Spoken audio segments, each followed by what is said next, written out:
So this is the last example of hypothesis tests. It's from section 8.4 in your book. And these are hypothesis tests for standard deviation and variance, although I'm only going to do examples of standard deviation. Variance is very much the same. We'll still have the same 6 steps. Unlike with confidence intervals, we're not going to delete a step because it doesn't rely on the distribution being bell-shaped. So we're going to use the same 6 steps, the same interpretations of the claims. So I left that same table at the bottom. We do get a couple of new formulas. For step 3, the standardized test statistic, should be no surprise from the confidence intervals lessons that we're using the chi-square notation, and the formula for the standardized test statistic is n-1 times s squared divided by sigma squared. And then for step 4, to calculate the p-value, we will get a new Excel command that hopefully is also not surprising. Chi-squa, like we used with confidence intervals, but this time .dist, like we used .dist in chapter 8 previously. Again, we may need to use a complement rule, or if it's two-tailed, we may need to double, but the command will be chi-squa.dist. I have 2 examples. This video will just cover the first example, another serial example.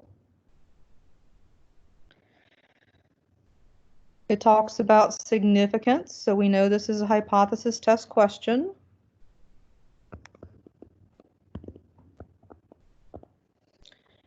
And for the variable, or the parameter, it says does the standard deviation. So we're checking out sigma. Meet quality controls guidelines. Well, quality controls guidelines is that it is no more than 1 gram. So that is less than or equal to 1 gram, and that is the claim.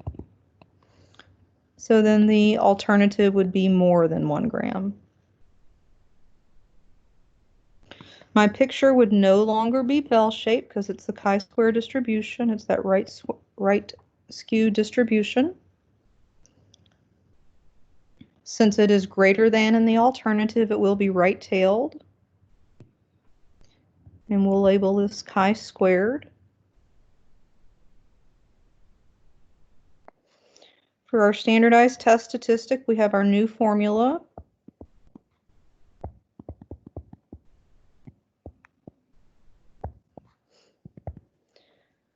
So n-1, it said a sample of 50 boxes. So the degrees of freedom is 49 times s squared. So the sample had a standard deviation of 1.2 grams. And sigma, since it's the parameter, comes from the hypotheses. So we have divided by 1 squared.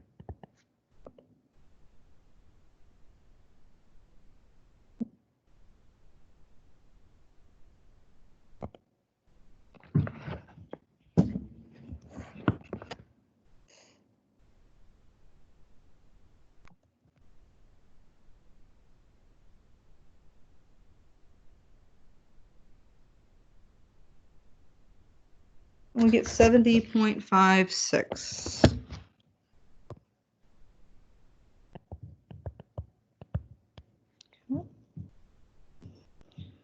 For my p-value, since this is right-tailed, I will need to use the complement rule. It's not two-tailed, so I don't need to double it.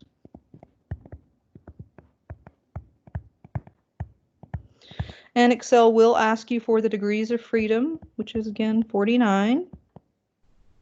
Oops, and I did M, but it is dist.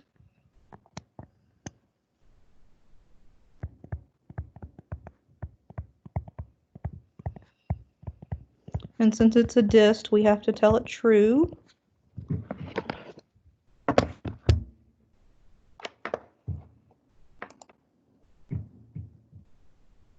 Change my typo.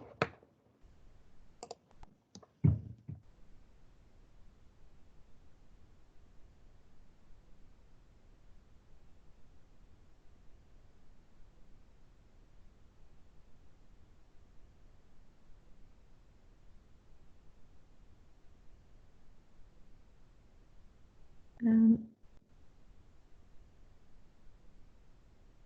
go.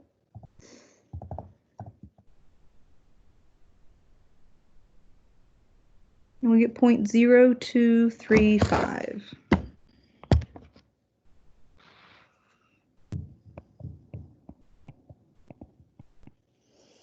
And going back, my level of significance was 0.05.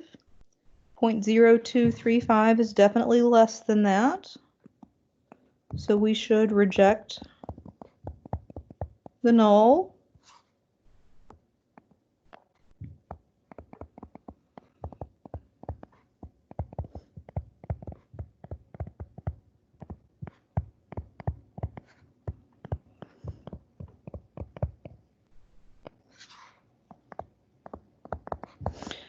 We conclude that now in the past we've said mean or proportion, but now we're going to say standard deviation because that's what we were testing. Of what did we measure? And I think this was mass again of cereal. Or they said amount.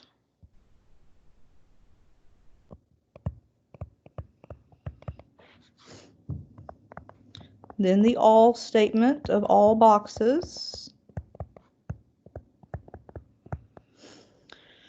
Since we are rejecting, we should sound confident and say is. We don't need to say could be.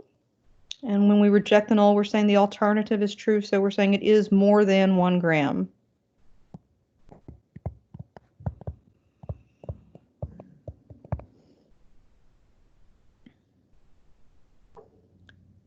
So since the claim was the null, and we're saying that the alternative is true, we're saying that the claim is false.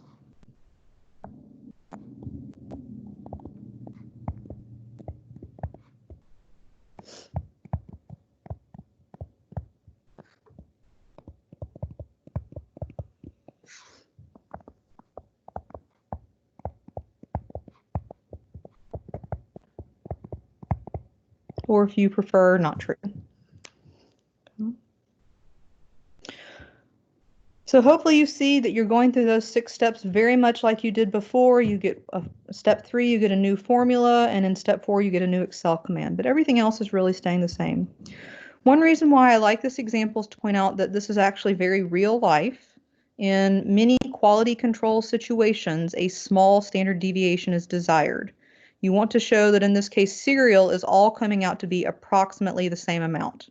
Hopefully it's the correct amount, and you deal with that with means. But you want it all coming out to be about the same amount. You don't want one box to have 400 grams and one box to have 315 grams and be all over the place. So small standard deviation is frequently desired.